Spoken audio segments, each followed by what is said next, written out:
Thermidor is a four-act dramatic play by the 19th-century French playwright Victorien Sardou. The play is set during the French Revolution and is one of 7 Sardou plays set in that period. The plot follows a young actor, Labussière, based on a historical person, who infiltrates the Revolutionary Committee of Public Safety and saves its potential victims by destroying their files. This plot is set against the revolt of the 27th of July 1794 known as the Thermidorian reaction. It was first staged on January 24, 1891 at the Comédie-Française with sets and costumes designed by the author and executed by Eugène Carpezat, Philippe Chaperon, and others. In the next performance, on the 26th, radical Republican members of the audience took offense at Sardou's criticism of Maximilien Robespierre. They became threatening to the point of riot. With noise, confusion, shouted threats to Sardou's life, and police finally called to clear the crowd away. The government of President Carnot prohibited the production from all state-funded venues. It would reopen years later, March 3, 1896, at the Théâtre de la Porte Saint-Martin, again starring Benoît-Constant Coquelin. The play is named for the 11th month of the French Republican calendar. The dish lobster Thermidor is named in honor of the play. Synopsis. Act 1. It is the era of the French Revolution. Just before the fall of Robespierre. It is 5 in the morning.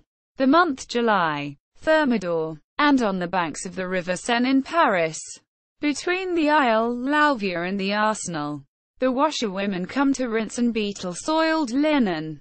Citizen Labussière, a former actor who has been appointed registering clerk to the Committee of Public Safety, comes to the banks of the Seine, accompanied by Lupin, for a purpose which requires the utmost secrecy. They meet an amateur fisherman who has come out at that early hour to avoid the reproaches of his wife. She is enraged at his conduct at the theatre the evening before when he applauded the hero of the play. The hero had denounced his wife because she pitied the victims of the guillotine. Labussière sends up the fisherman by leading him to complain about those who keep up the fashion of wearing powder in their hair while flour is so scarce that famine is imminent, and by reminding him that Robespierre himself always goes powdered. The fisherman is alarmed, and Lupin advises him to make himself scarce at once, which he does hastily. As Labussière and Lupin are preparing to perform their secret task, they are again interrupted by an artillery officer, one Marshal Huffon. Labussière recognizes Marshal as a former schoolfellow and comrade in the army. Labussière sends Lupin over to the Isle Labussière to finish the work in hand, and remains conversing with Marshal. Marshal tells him that he is trying to find a young girl and novitiate of the Ursuline convent, named Fabienne. Last winter he rescued her from freezing to death when she was made homeless because of the suppression of the convent. Marshal protected her and intended to marry her, but his regiment was ordered abroad and they were forced to part for the time being. He had been wounded in the 1794 Battle of Fleurus, had been imprisoned and then exchanged, and returned bearing the colors won from the enemy. He presented the colors to Citizen Lazare Carnot, whom he recognized as a former comrade in the light infantry. He was warmly received. Fabienne had disappeared and the friends with whom he left her had been executed. He searched for her everywhere, and at last saw her among the washerwomen on the banks of the Seine. But she disappeared into the crowd and now he can find no trace of her. He and Labussière lament the loss of the great men of the Revolution and the tyranny of Robespierre and his associates. Lupin returns, announcing that the purpose for which he and Labussière had come had been achieved. They are about to depart when a frightful commotion is heard. Fabienne is seen surrounded by washerwomen who are about to throw her into the Seine because on hearing of the execution of an old abbess and a nun by the guillotine she had cried, "Jesus, what a horror!" The mob is led by a bully named François. Fabienne is about to be drowned when Labussière and Marshall interpose. Labussière points out to the mob that Fabienne cannot be an aristocrat since she is engaged to marry Marshall, who is a soldier of the Republic and a hero of the Battle of Fleurus. The girl is released but ordered to cry, "Death to all aristocrats." Quote, this she refuses to do, saying that she does not wish the death of anybody. The infuriated mob calls an agent of Robespierre, one pourvoyeur, to arrest Fabienne. Labussière orders Marshall to keep quiet and leave all to him. The agent is carrying her off when Labussière puts on a hectoring air and on being asked for his card of citizenship, he calls pourvoyeur a dog and asks by what right he dares to demand it. Alarmed by the masterful manner of Labussière, pourvoyeur jumps to the conclusion that he must be a person in authority. He cringes before him and lays the blame on François and the women. The women, on hearing that Labussière is in the employ of the Committee of Public Safety, are terribly frightened and beg for pardon, vehemently crying out, "Pardon, citizen, pardon," while François adds, penitently, "Health and fraternity," to which Labussière answers, with covert satire, "and death." Quote, Act 2. Jacqueline is a costumer and Berrien is a lamplighter at the theatre in which Labussière used to act, and are great friends of his. Jacqueline is dusting and arranging things in the room. Her husband, Jacques Berrien, is also a revolutionary soldier. He calls her by her classic name of Carmagnole, which she refuses to answer to.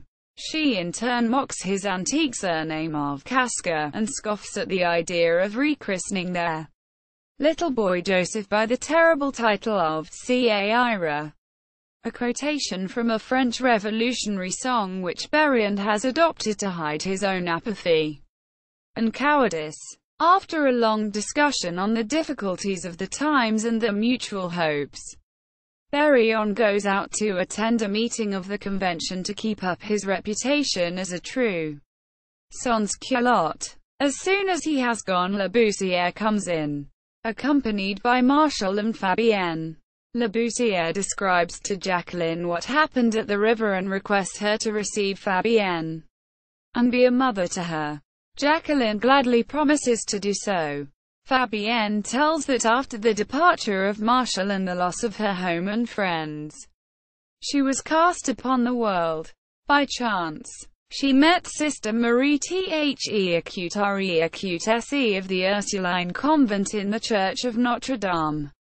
The nave of the church was despoiled and turned into a stall for barrels of wine and liquor. Sister Marie The Acute had come into the church, like Fabienne, to pray due to the imminent peril of their lives. The sister, pitying the poor girl's sad condition, was taking her home when she met Mother Angelique and 10 other sisters, together with a novice. The women lived together, Fabienne assuming the household duties. It was in going to wash the linen that she was assaulted by the washerwomen and rescued by Labussière and Marshall. After some talk, political and theatrical, Labussière tells them that he has retired temporarily from the stage because of a quarrel with a fellow actor who had denounced one of his companions. Labussière had assaulted the denouncer during rehearsal. Jacqueline, left desolate by Berrien's military and political avocations, leaves to attend to the shop. Fabienne expresses her gratitude to Labussière and learns that his position as clerk of the Committee of Safety saved her life. Marshall and Fabienne are disturbed when Labussière tells them that he was once in charge of registering condemned aristocrats. He explains that he had opportunities to save some of their lives, especially some members of the Comédie-Française who had been denounced. This reconciled him in a measure to the horrors of his office. He also congratulates himself on his talent as a comedian, which has enabled him to deceive his superiors and to carry out his designs. Fabienne, hearing the mention of Chief of Police Hecuteron, tells them that Hecuteron had married a woman of Saint Malo before the Revolution who had been a servant in Fabienne's mother's house. He was a stableman. When turned out of the convent, Fabienne had called on the woman, but she was not at home, and Hecuteron received her. He was tipsy and talked insolently to her, glorying in the downfall of her family and telling her, grossly, that she would be glad to clean his wife's shoes now. He drew her to him and she pushed him away. He was insulted, and when he fell down because of his drunkenness, she fled the house. Labussière is very much alarmed at this and asks Fabienne to disguise herself in a peasant girl's costume, which Jacqueline provides from the theatre wardrobe. Fabienne reluctantly puts on the costume. He then advises Marshal to change his regimentals for a plain suit of clothes, saying that Hecuteron will try to be revenged should he call for Pourvoyeur, his agent. They would be recognized as Marshal and Fabienne and would be denounced for the insult to Hecuteron. While Fabienne changes her dress, Labussière tells Marshal that he must take Fabienne to Brussels and marry her for their own safety. Marshal says he was only too willing, but that he fears that her affection for him has died out during his long absence. Labussière laughs at the notion and quits him to go and order dinner before their departure. When Marshal proposes this plan to Fabienne, she is terribly agitated and distressed, and after much pressing she confesses that, despairing of ever seeing Marshal again and believing him to be dead, she has taken the final vow and is now Sister Mary Magdalene. A long scene ensues in which, after much argument and persuasion, Fabienne's love overcomes her sense of duty to religion, and she consents to flee with and marry Marshal. She sends a letter to the nuns informing them of her decision. Marshal now goes to keep an appointment with Labussière. To the horror and terror of Jacqueline and Fabienne, a procession is seen carrying Mother Angélique and the other nuns to prison. A police officer named Bouchard accuses Fabienne of having written the letter to the nuns as a way of warning them of their imminent arrest. She is immediately carried off, saying, "It is not I that am to be pitied, but you." Quote, Act 3. In the office of the Registry of Prisoners, a dismantled room in Tuileries, the officials are assembled, waiting for Labussière. They are all anxious to go to the sitting of the National Convention, knowing that Robespierre will attempt to make himself an autocrat. They quarrel among themselves, taking different sides, and on the arrival of Labussière they all rush off to the convention, leaving him in charge of the office. They caution him to have the papers of the condemned all ready, as the scaffold would not be at work that day, but would be glutted with victims the day after. Marshal comes to keep his appointment with Labussière and announces to him that Fabienne has consented to be his wife. Marchou comes in with news that a jail delivery will take place tomorrow. He brings a supplementary list of victims, among which is the name of Fabienne Lecoultre. Hecuteron has accused a girl of attempting to assassinate him and that she too has been arrested. They conclude that Marshal's Fabienne is Aaron's accused. As soon as Marchou leaves, Marshal pleads with Labussière to substitute one of 3 women with the name Fabienne Lecoultre for his Fabienne. One is a woman of the streets, another is a woman of 81 years of age, and yet another, the mother of a family. Labussière struggles with the decision, while the determination of Marshal is to save Fabienne at any cost. Lupin comes in and tells them that the discussion in the convention is coming to a crisis and Robespierre is becoming furious at the opposition to his authority and plans. He also says that Fouquier Tinville has declared that he is tired of Labussier's continual mislaying of the list of the condemned and that he will hold him responsible in future. In fact, if Labussière does not make out his lists more accurately, he may make out his own condemnation. In the midst of Labussier's struggle between official duty and his friendship with Marshall, the officials return in confusion, crying out that Robespierre has fallen and has been arrested, together with Marthe, Couthon and Saint-Just. Cries are heard in the streets as Robespierre and his associates are conveyed to the Committee of Public Safety. The infuriated people howl out, "Down with Robespierre! Down with the tyrant!" And the officials join in the cry, "Death to Robespierre! Long live the Republic!" While a voice outside answers, "Long live the Republic!" At that moment the crier's voice is heard outside. Demand that Robespierre be outlawed together with his accomplices. Demand that he and they be arrested and tried. The beat of the soldiers' drums is heard in the distance as the tumbrils advance, bearing Fabienne to her death. Act 4. In the lesser court of the Conciergerie, Debrun, Bro and others, jailers, turnkeys, National Guards, gendarmes and executioners, including the chief headsman, Sanson, are waiting to send the tumbrils containing the condemned prisoners forth to the guillotine. Brant's daughter is watering her flowers at a window. All are talking about the late events and wondering what has been done with Robespierre, some being in his favor, others against him. Labussière and Marshall enter, searching for Fabienne. Labussière is known to all as a government official, and has specially recommended himself to Madame and Mademoiselle Bro, the wife and daughter of the head jailer, by giving them free tickets to the theatre. Through them a note is conveyed to Fabienne, a letter and a flower, bidding Marshall an eternal farewell and telling him that the sight of her companion nuns going to prison has recalled her to her religious duty, and that they must wait to meet in heaven. Tavernier enters and tells how the president of the convention, Citizen René François Dumas, has been arrested on the bench, by order of the Committee of Public Safety.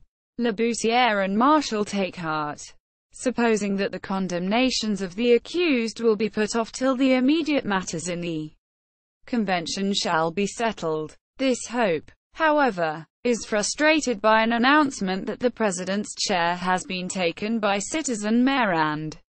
The trial of the prisoners has gone forward and the condemned are to be taken to the place of execution in the tumbrils. Labussière endeavors to delay the fatal procession to the guillotine by saying that in so uncertain a time, it would be a fearful risk to send the prisoners to execution until it was certain that Dumas was restored to power or executed himself.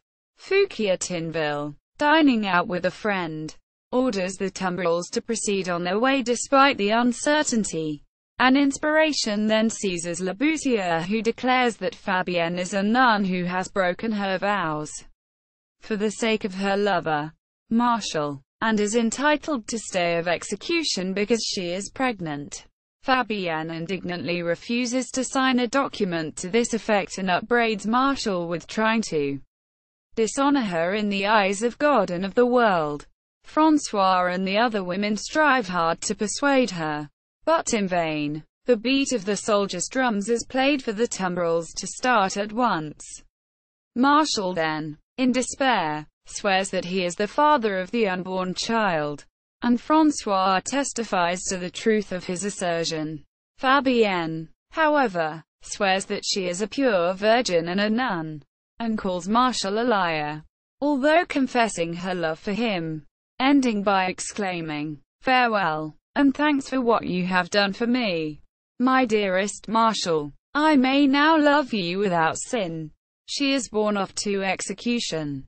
Marshall, driven to despair, rushes to drag her from the tumbril, but is shot by Tavernier and falls dead. his last word being Fabienne. Quote, Critics review. Realism has never been brought to greater perfection. The howling of the mob, the tocsin, the revolting sayings and jests are marvelously depicted. An epoch cannot be more strikingly and faithfully delineated. The piece is a denunciation of the terror which even now finds a few defenders and perhaps would-be repeaters. But there is nothing new in this indictment on the original production of the Comédie-Française. Sardou, Victorien, 1894. Argument of the play Thermidor. In French and English. New York. F. Rollman. Sardou, Victorien, 1906. Thermidor. L'illustration tétrale. In French. 2. 38. Retrieved 31 August 2012. Visual documentation of the premiere on Lagrange.